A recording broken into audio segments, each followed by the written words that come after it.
Welcome to Blue Collar Crypto. This is Sue Roskoff with the World of Ability Podcast Network, and we are pleased, as always, to be welcoming your host, Tim Tarosian, to the wonderful show he provides on Sunday evenings. He's here every Sunday at 4 and 5:30, and Tim is here today with Blue Collar Crypto, and I'm going to pass it on over. Tim, welcome.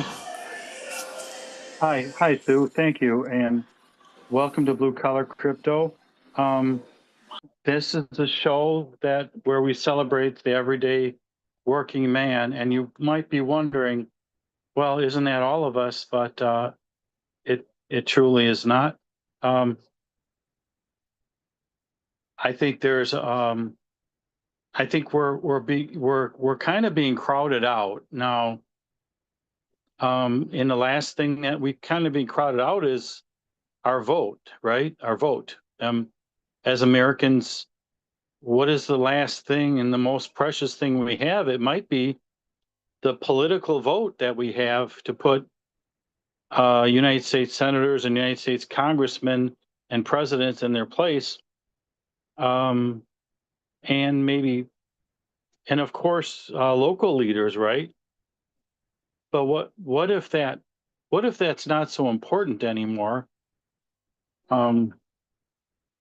What if our vote is really not that important? What does the rest of it really matter? Why? And our look at this tongue twister. Our livelihoods being threatened today. Not necessarily financially, right? Maybe we have a financial life, but how much of that financial life are we participating in? How much of a say do we get on how we earn our money? How much we earn the freedom to participate in our economy,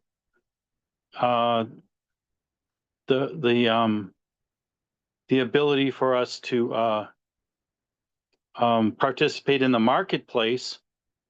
The ability to participate in the marketplace is probably the theme of this show. As an individual and as families, are we participating in the markets that we are part of? But do we control any of the and I should get to some examples here if I'm going to introduce the subject. How are we participating in the economy as individuals? Okay, so I've created a subject, but I need to do some headings. That's a heading. I need to do some bullet points to back up my argument. Of course, that might be called critical thinking. It could be professorial. And do we think about this? Can we just go out there and earn a living? What are the competitions involved, and what are the opportunities?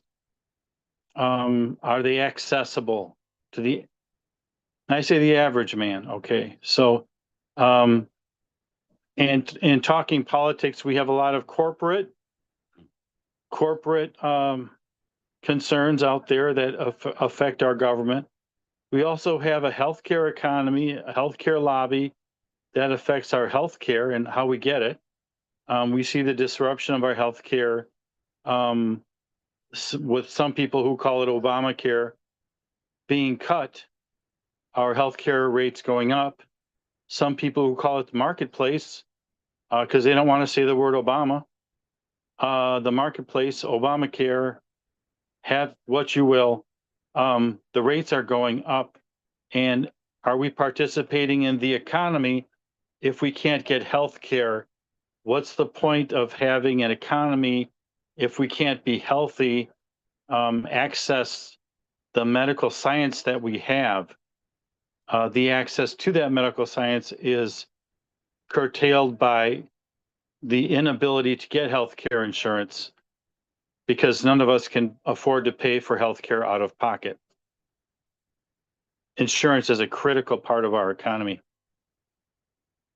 So So is this a critical point in our economy? Yes, it is. But I think a lot of people are interested in the price of gas, and all of a sudden they're wondering why grocery prices are going up. Healthcare prices are going up. Utility prices are way out of whack. I know from my household, it could be a $4,000 utility bill every year, but we're on limited income here. Where do we get that $4,000 a year? We're on limited income, if you know what I mean. I won't add on to that, but where do we get $4,000 cash every year to pay our utilities?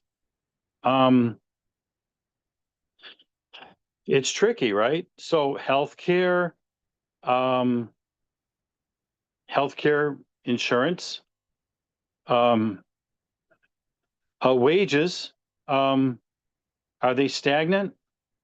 Um, maybe not. Maybe wages are going up. Um, that's the marketplace for labor. Wages must go up to match the ability for people to pay their bills. Um, and I know that the job that I just got doesn't include health care. They're like, well, do what the Walmart people are doing. The Walmart people get government insurance. The federal government gives Walmart employees. The Walmart doesn't pay health care. So, do I have anything against Walmart? Yeah, I guess I go there. Their prices are great, and they're a huge employer in Wisconsin, where I live. But they don't offer health care, being a huge employer, and their employees get health care from the states that they're in. Maybe Obamacare, maybe Medicaid, right? Whatever they call it in each state, right? So they encourage their employees to get free health care so they don't have to provide it. The job I just got, they're like, well, we don't want to give overtime. We don't want to give health care. And then what's the lowest amount of money you're going to work for? So that's why we call this the Blue Collar Crypto Show. We have an easy time here of discussing issues that are important to you. If it's just a sounding board, at least there's some value in that, to expressing ourselves. And I want to say something that's important to my listeners. What's important? Do we care what's going on with China or Russia or Israel or Ukraine? Well, I think we're going to vote for the president or the congressman that talks about low gas prices. Unfortunately, we have low gas prices, but we have high food prices, we have inflation, we have high healthcare costs. We have high utilities. So congratulations, we got the president promised and he delivered low gas prices. And I don't hear him talking about low food prices or low utilities, but he's boasting about low gas prices. And this is nonpartisan. Do blue collar workers just be Democrats? No. I'm not. I'm just critiquing the president. And I'm a citizen. I have that right, regardless of my party. So he's boasting about low gas prices. But he's not boasting about, if he talks about low inflation, well, it's low. It's low, right? If you call it 3%, and people aren't calling that low. But I remember that we used to have higher inflation back in the 70s. Sorry for those of you that weren't around, but it's higher than 3%. And you can talk about why they say it's 3% and it's not 3% when groceries, everything goes up $1. And in Wisconsin, we have relatively reasonable prices. It's not as bad here as it is where you live, wherever that is. But we're being hurt by it, and our state is not responding. So that leaves the federal government to do something. I don't see them doing anything. We have something called stagnation. Stag, like going stag to a party by yourself. This is worse. We're not just going to a party by ourselves, but we feel all alone, right? Stagnation. What is it? It's not a good place to be for an economy. High prices and high unemployment, high inflation, and low jobs. And the job creation numbers are low. That's stagnation. That's worse. That's maybe the worst economy we could possibly have, is what we have. So when you add on, the disruption of the government by shutting it down, that's not good. Everything coming together is not good. At a point, which is, we're at that point right now. All those government jobs are protected and they will get back pay. But it disrupts our lives. And that's called stagnation. And what the media outlets talk about is how well the stock market is doing. And well, that's good for 401ks, for our retirement. So at least we have a 401k. Thank goodness for that. But this is a discussion that I'm carrying on, and it's more of a speech. But I think the government needs to do a program here for the individual American to make it more affordable for that individual American. By the media outlet I follow, the Young Turks. It's a TV streaming show that I participate in. The average homeowner today is 56 by the time they can buy a house.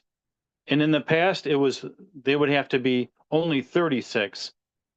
The one vehicle that people have been counting on to increase their wealth and to build a retirement as a component of their retirement is the increase the value of their home. But they aren't able to buy a home to increase the value. They're just renters, and renters aren't able to save money because they don't have an asset. They don't own the house that they rent or the apartment that they rent. In the past, it was 36 when they could buy that and appreciate that asset to 65. Now you can't appreciate the asset from 56 to 65. It's not enough time to grow value in your one equity asset. Again, I've been doing this for 15 minutes now. This is easy for me to discuss the economy. We're in a bad spot, and we need government to get involved, and the president needs to get involved. Passing the budget is not the most important thing. Developing a economic stimulus to get people either working or to build home ownership might be a good way, but the government knows that lower interest rates would spur the economy on. And I'm not against, and I don't think the president is against lower interest rates. It increases our ability, world ability to invest, because people get more from a 3% interest rate versus a 6% interest rate. To most of the lay public and blue collar, 3 or 6 there's no difference, right? But when you go to a bank and they determine how much your mortgage is going to be, it might be as much as $1,000 a month more every month for a 6% interest rate. So $1,000 that you don't know where that's coming from. That's gone because you cannot afford it and you can't spend it, and you lose your house because you can't afford a 6% interest rate. Part of home ownership is the ability to use your wages to afford the mortgage to pay for the house every month for 30 years. And without the low interest rate, you can't do that. So how easy was it for me to do that for 15 minutes? Okay, the current state of the economy, okay? And I'm not an economist, but I pay attention and I know my numbers. So again, let's move to the crypto world. Why?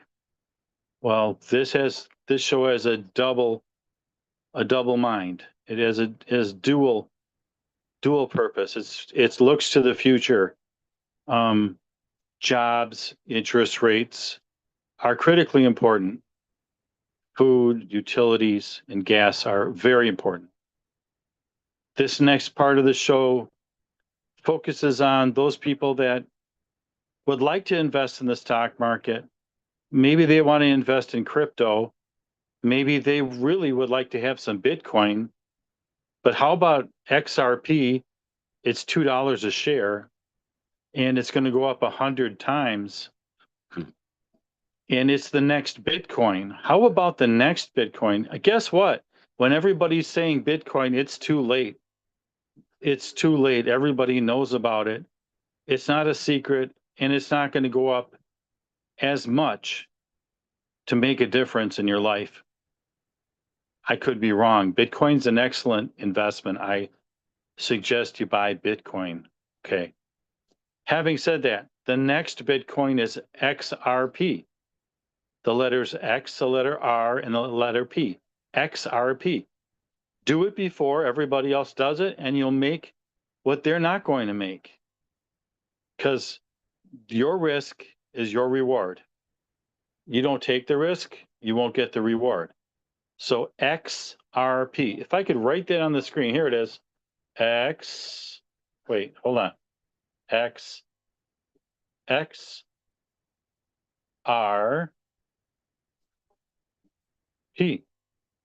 All right. How about low tech, huh? XRP. It's roughly $2 a share. It's going to go up to 100. That's 50 times your money. If you have $1,000, that's going to be $50,000. How about that? What you should have in the bank. Put 1,000 into XRP, and it'll turn into 50. There you go. There's your nest egg. Next, with a little bit of Social Security that's coming to you, you got 50 grand in the bank and you have Social Security. Hey, good is good. It's not, how do I say this? Perfection is the enemy of good. Let's be good. Let's not try and be perfect. Let's not try and let's do the best we can. That's good. Let's not try and beat every statistic out there and be better than everybody. I'm sorry, only a few of us are going to win the lottery. But XRP is the lottery for all of us. So anybody who's listening, XRP. I'm going to close the show. Thank you to our producers. Let's be reasonable. Let's work hard. Let's take care of our families. And let's do things that make sense economically. All right. Thank you.